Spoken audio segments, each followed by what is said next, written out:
morning, my dear students. Myself Rajiv Prasad, your maths teacher. This is the video for class 8th for second chapter exponents. I hope you have done your first chapter. If is there any problem, you can ask in group. Exponents. Exponents chapter को हम class 7th में भी पढ़ चुके हैं, तब भी हम इसके बेसिस को देखते हैं। कुछ एक्सपोनेंट में देखिए, आपने a अपॉन बी लिखा है, ए की पावर बी लिखा है, तो जो a है वो है बेस और b जो है वो उसे हम कहते हैं एक्सपोनेंट्स। ठीक है, पावर की वजह से ही हम इस चैप्टर का नाम एक्सपोनेंट कहते हैं। अब होता क्या है, जैसे एग्जांपल 5 की पावर 4 है, तो ये 4 जो एक्सपोनेंट्स है और 5 क्या है बेस। अब एक एग्जांपल और देखते हैं, जैसे 3 की पावर 4 है, तो 3 की पावर 4 का मतलब ये है कि जो 3 है वो 4 टाइम्स है। 3 मल्टीप्लाई 3 4 टाइम्स, ये हम जानते हैं। अगर किसी माइनस वैल्यू की पावर n अगर इवन है तो वो वैल्यू प्लस में आएगी, और n अगर ऑड है तो वो वैल्यू कैसे माइनस में आएगी। एग्जाम्पल दिखाया है, जैसे -2 की पावर 4, तो हम पावर 4 है तो माइनस को नेगलेक्ट कर सकते हैं और 2 की पावर 4 को लिख सकते हैं। इसी तरीके से -2 की पावर 3 है, तो पावर जो है ऑड है, तो इसका आंसर आएगा -2 की पावर 3। ओके, बहुत इजी चैप्टर, क्लास 7 में भी हम पढ़ चुके। नाउ देखें,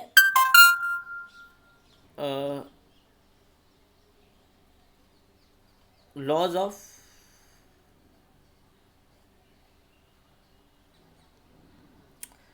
ऑफ एक्सपोनेंट्स के देखें, तो अगर बेस सेम है पावर ऐड हो जाएंगी। जैसे a की पावर m, b की पावर a की पावर n है, तो पावर जो है ऐड हो जाएंगी, तो a की पावर m प्लस n। जैसे 3 की पावर 2 इंटू 3 की पावर 5 है, तो पावर को ऐड कर दिया 2 और 5, तो 3 की पावर 7। इसी तरीके से अगर डिवाइड हो रहा है a की पावर m और b की पावर a की पावर m डिवाइड a की पावर n, तो माइनस हो जाएगा a की power m minus m minus n। देखिए एग्जांपल 6 की पावर 4 डिवाइड बाई 6 की पावर 2, तो 6 की power 4 minus 2 it will be 6 की power 2।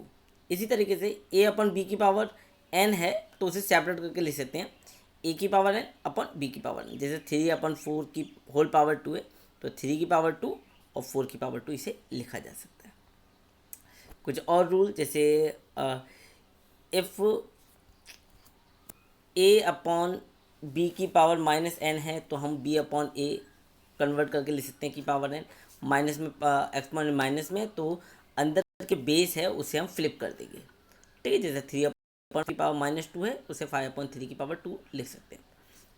Property number 5, a upon b की पावर m की पावर भी n है, तो ऐसे केस में हम मल्टीप्लाई कर देते हैं, a अपॉन b की पावर m n हो जाएगा। जैसे एग्जांपल 2 अपॉन 3 की पावर 2 की पावर 3, तो हम 2 अपॉन 3 की पावर 2 इंटू 3 ले सकते हैं, और जो कि 2 अपॉन 3 की पावर 6 होगा।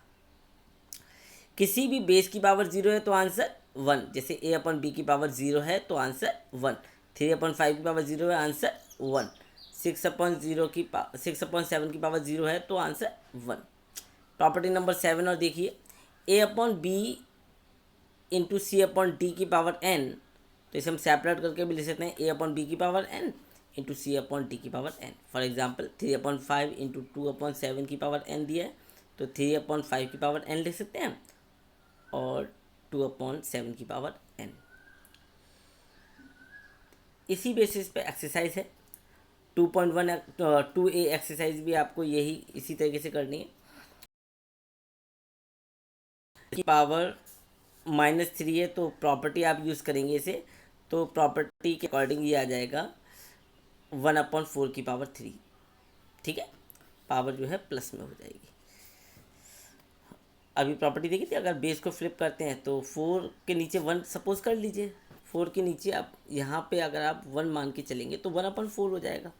ठीक है, तो इसे आप सॉल्व करके देख सकते हैं। ऐसे 5/3 की पावर 2 है और 5/3 की पावर 2 है, तो बेस सेम है, ध्यान दें, तो पावर ऐड हो जाएंगी। 5/3 की पावर 2 + 2 यानी कि 5/3 की पावर 4, ये आंसर। बहुत इजी एक्सरसाइज है, इसी बेसिस पे आपको एक्सरसाइज करनी। 5/9 की पावर -2 और 3/5 की पावर -3 और 3/5 की पावर 0। देखो माइनस में पावर फ्लिप करेंगे तो पावर प्लस में हो जाएगी, फ्लिप किया, और किसी की पावर 0 है तो उसका आंसर 1। सॉल्व करोगे आंसर आ जाएगा 15। It's your easy. इसी बेसिस पे एक्सरसाइज 2A आपको करनी है। देखिए, पॉज द वीडियो।